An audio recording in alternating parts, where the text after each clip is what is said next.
ஆதவ் அர்ஜுன் சமீபத்தில் கட்சியை விட்டு 6 மாதத்துக்கு தற்காலிக நீக்கம் பண்ணார் இவர் திருமாவளவன். இப்போ அவர் தானே ராஜினாமா பண்ணிட்டார். இதை விட்டு விடுதலை சிறுத்தைகள் கட்சியை விட்டு இது ஒரு பெரிய தலைப்புச் செய்தியாக வந்திருக்கு. ஏற்கனவே சொன்னோம், ஆதவ் அர்ஜுன் ஒன்றும் உத்தமர் அல்ல, விசிகா ஒன்றும் மிகப்பெரிய கட்சி அல்ல, அதில் போய் சேர்ந்து பெரிய ஆளாகிற அளவுக்கு அது ஒரு கட்சியே கிடையாது. அதனால் ஆதவ் அர்ஜுன் உத்தமர் இல்லைன்னு நான் முதலே சொன்னேன். ஏன்னா அவங்க குடும்பமே கிரிமினல் பேக்ரவுண்டு உள்ள குடும்பம், குற்றப்பின்னணி. மார்ட்டின் அப்படின்னு சொல்லி போலி லாட்ரி ஸ்கேமில் கோடிக்கணக்கான ஆயிரக்கணக்கான கோடியை கொள்ளையடித்து வச்சுருக்காரு மார்ட்டின். அவருடைய மருமகன் இவங்க என்ன உத்தமர்களா? ஒரு கட்சியில் சேருவாராம், அது ஒரு தலைப்பு செய்தி.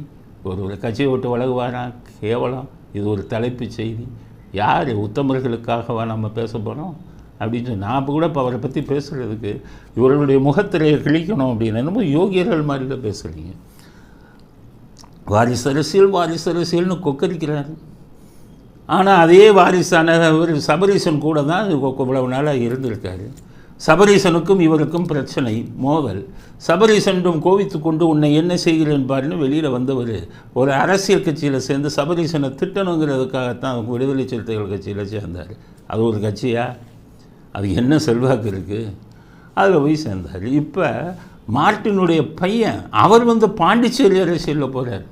அவர் என்ன சொல்கிறார், எங்கள் அப்பா 3 தலைமுறைக்கு நிகரான சொத்தை சம்பாதிச்சிட்டாரு, இனி நாங்கள் அரசியலுக்கு வரப்போகிறோம். எதுக்கு வராங்க? சமூக சட்டத்துக்கு விரோதமாக சம்பாதித்த சொத்தை காப்பதற்காக அரசியலுக்கு வராங்க. அதனால் அவர் சொல்லிட்டாரு, நான் விலகிட்டேன் அப்படின்னு. திருமாவளவனும் சொல்லிட்டாரு, நான் திமுக விட்டு கொடுக்க மாட்டேன் அப்படின்னு. திமுகவுக்கு எதிராக பயணம் செய்யணும்னு நினச்சி திமுகவின் அடிமையாக இருக்கக்கூடிய திருமாவளவனிடம் நீங்கள் போய் சேர்ந்ததே தப்பு. திருமாவளவன் என்றைக்கும் ஸ்டாலினை விட்டு வரமாட்டார். பணத்திற்கு பணம், 1% ஓட்டு கூட வாங்குறதில்ல. ஸ்டாலின் மாதிரி ஒரு ஏமாளி கிடைக்குமா அவருக்கு? 2 MP சீட்டு. இதெல்லாம் இவர் இந்த மீட்டிங்கில் புத்தக வெளியீட்டு விழாவில் இவர் திருமாவளவன் கலந்துக்க மாட்டேன்னு சொன்னதை அவர் சொல்கிறார். ஆதவ் அர்ஜுன் சொல்கிறார், ஏன் திருமாவளவன் கலந்துக்கலைன்னா, ஸ்டாலின் ஏவாவேலு மூலமாக இவரை மிரட்டி இருக்கிறார். சிஎம்க்கு பிடிக்கலை, நீங்கள் அங்கே போய் அந்த மீட்டிங்கில் கலந்துக்கிறது அப்படின்னு. அப்போ பாருங்கள், விஜய் கலந்து கொள்ளும் கூட்டத்திலேயே கலந்து கொள்ளக்கூடாதுன்னு மிரட்டுறாங்க ஸ்டாலின். அப்போ என்ன அர்த்தம்? அரசியலுக்கு யாரையும் வருவதை இவர்கள் விரும்பவில்லை.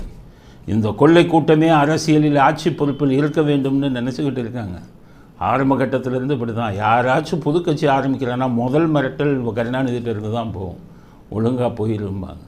அப்போ மக்களுக்கு முன்னாடி யார் கட்சி அமைக்கணும்னு நினச்சாலும் விட மாட்டாங்க, பயமுறுத்தல். எம்ஜிஆர் கட்சி ஆரம்பித்தார், என்ன வேலை பண்ணாங்கன்றது எப்படிமா அவங்களுக்கு?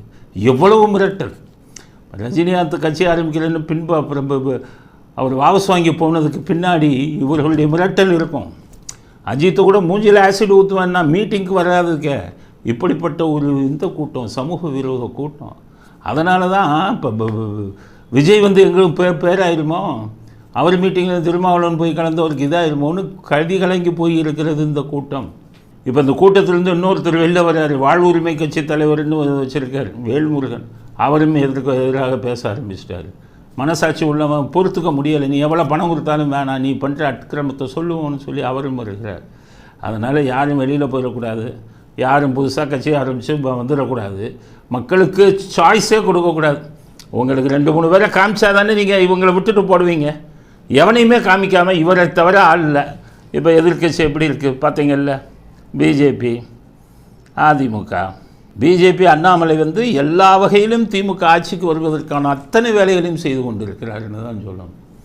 என்னென்னு கேட்டிங்கன்னா, கொடி கட்டி பறக்குது, எனக்கு தமிழ்நாடு பூரா செல்வாக்கு, நான் தனியாக நிற்பேன், இதை வைப்பேன்னு சொல்லி ஓட்டை பிரிக்கிறது. இந்த பக்கம் இவங்க எடப்பாடி, இந்த நேற்று பொதுக்குழு நடந்திருக்கு, என்னென்ன நடந்திருக்குன்னு பார்ப்பீங்க, கூட்டத்தை எப்படி நடத்தியிருக்காங்க. அதனால் அந்த காலமெல்லாம் போய்விட்டது. ஜெயலலிதா இருந்த காலம், எம்ஜிஆர் இருந்த காலம். ஏதோ உட்காந்துக்கிட்டு ஆயிரக்கணக்கான கோடியை சம்பாதிச்சுட்டு அதிமுகன்னு ஜெயலலிதா பெரிய எம்ஜிஆர் இதையும் காமிச்சிட்டு ஓட்டு கேட்குற கூட்டம் இன்றைக்கி அதிமுகவில் வந்துருச்சு. அப்போ இந்த 2 கட்சியும் அவன் ஒன்றுக்கு இது இல்லை. விஜய்ங்கிறவனை விஜயும் துரத்திட்டோம்னா நம்மளை பசிக்க முடியாது அப்படிங்கிற எண்ணம் ஸ்டாலினுக்கு வந்துருச்சு. அதனால தான் புதுசாக யாரும் வரக்கூடாது அப்படிங்கிறதுக்காக மிகப்பெரியது. இப்போ விஜய் போயிருக்காரு கோவாவுக்கு, இங்கேருந்து உளவுத்துறையிலேருந்து ஆள் அனுப்புகிறாங்க. ஏதாச்சும் ஃபோட்டோ கிடைக்குமா, வீடியோ கிடைக்குமா, விஜய் குடித்து விட்டு இது பண்ணுறது, அந்த ஒரு சினிமா நடிகையோட சேர்ந்த ஆள் கிடைக்குமான்னு சொல்லி உளவுத்துறையிலேருந்தே ஆள் அனுப்புகிறாங்க. அப்போ எவ்வளோ கீழ்த்தரமான அரசியலை ஸ்டாலின் செஞ்சுக்கிட்டு, உங்கள் படங்க உங்கள் வீடியோவெல்லாம் விட்டோம்னா என்ன ஆகும் தெரியுமில்ல. அந்த காலத்துலேருந்து நடந்த விஷயங்கள் எல்லாம் நான் கொஞ்சம் தான் சொல்கிறேன். நிறைய விஷயம் இருக்குது. அதெல்லாம் சொல்ல ஆரம்பித்தோம்னா நீங்கள் இருக்கவே முடியாது. அதனால் நேர்மையான அரசியலை பண்ணுங்கள். புதியவர்கள் அரசியலுக்கு வந்தால் வரட்டுமே. உங்களை எதிர்த்த மக்களுடைய செல்வாக்கை நீங்கள் பெற்று ஜெயிங்க. மக்களை ஏமாற்றி யாரையும் அரசியலுக்கு வரவிடாமல் இந்த பின்புற கொள்ளைப்புற அரசியலை செய்யாதீர்கள். மக்களுடைய செல்வாக்கினால் நீங்கள் ஆட்சிக்கு வாங்க. உங்கள் அப்பா புத்தி அப்படியே உங்களுக்கு இருக்குது. உங்கள் அப்பா செஞ்ச மாதிரி தில்லுமுள்ள அரசியலில் ஈடுபட்டு கொண்டிருக்கிறீர்கள். ஸ்டாலின் நேர்மையான அரசியல், அதுக்கு வாங்க.